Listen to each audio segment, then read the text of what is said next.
Modern Japan operates as a highly centralized institution. From its capital in Tokyo, the national government coordinates infrastructure, trade, and law across thousands of islands, with a level of precision that defines the modern state. But in the 6th century, that national cohesion did not exist. Japan was a fractured landscape, ruled not by a central office, but by fierce competition between extended, independent families.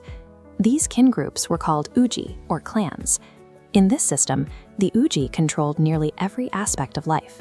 Land, labor, specialized crafts, and even religious duties were tied directly to bloodlines. Power was a matter of ancestry, not an appointment by a central government. This fragmentation left the Yamato royal court in a dangerous position.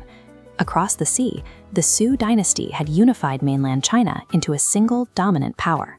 To resist being swallowed by this neighbor, the Yamato monarchs needed a unified defense, but they were often restricted by powerful domestic rivals like the Soga clan. Empress Suiko and her trusted royal advisor, Prince Shōtoku, recognized that the court's survival depended on a different strategy. They saw that the existing clan-based system was incompatible with the scale of the foreign threats they now faced. The challenge they faced is a recurring theme in history: how to move past a culture of tribal loyalty and convince people to serve an abstract concept like the state. The primary obstacle to a unified government was the hereditary nature of office. Because political roles were passed down through families, a clan leader could hold immense authority regardless of their actual talent or loyalty to the crown. In 603 CE, Shōtoku introduced a new system to break this cycle: the 12-level cap and rank system. As seen in this chart, the court began assigning ranks to individuals based on their merit and service rather than their birthright. Officials were given specific colored caps and robes that visually indicated their individual rank. This made a person's status in the court immediately visible and tied that status to their personal performance and their service to the royal family. This system did not strip the clans of their wealth or land, but it did change the requirements for political influence. It forced ambitious leaders to earn their standing by demonstrating competence and providing useful service to the central government. By decoupling political authority from bloodlines, the Yamato court created the organizational foundation required for a professional state bureaucracy. But ranks alone couldn't unify the islands if the people holding them didn't share a common worldview. At the time, clans were divided by their worship of local kami, or nature spirits. Because these spirits were tied to specific regions and families, they couldn't provide a shared national identity. To find a unifying framework, the court sent envoys on learning missions to Sui dynasty China. These scholars took immense physical risks, crossing stormy seas to study foreign systems of writing, law, and philosophy. They returned with Buddhism. This imported faith provided a universal moral framework that functioned independently of clan ancestry. Its teachings on conduct and public service applied to everyone, offering a shared set of values for a divided court. The Yamato court adopted a strategy of borrowing, adapting, and reorganizing. Instead of trying to eliminate the local kami, they layered Buddhist beliefs over the existing culture, allowing the two systems to eventually blend together. The court then cemented this new influence across the landscape.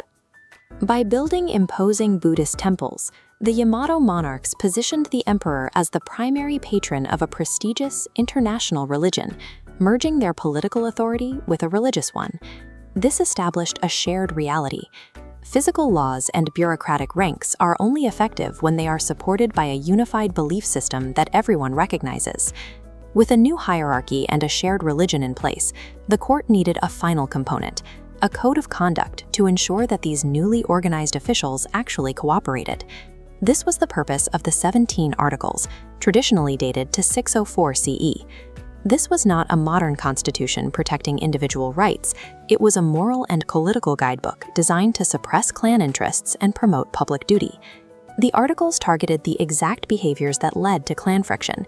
They demanded that officials value harmony, discuss problems calmly, and avoid acting out of personal jealousy or the pursuit of bribes. The most significant change was the demand for public duty. The Articles stated that an official's obligation to the state must always come before their private family interests.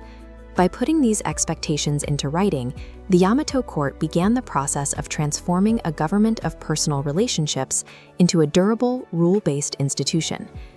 These reforms didn't solve everything instantly.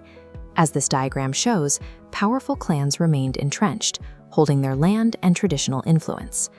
Families like the Soga continued using marriage alliances and military support to maintain a grip on the royal court, despite the new rank system. However, the vision for the country had changed. The court had established a clear model of what a state should look like, an ordered community run by public servants who cooperated under a central authority. Prince Shōtoku and Empress Suiko introduced a strategy of survival that would define Japan's history. They looked to more advanced neighbors, imported the best ideas they could find, and adapted them to solve local crises. This formula, borrowing, adapting, and centralizing, provided the blueprint for the early Japanese state. It was the same geopolitical strategy Japan would use 1,000 years later to navigate its rapid transition into the modern world.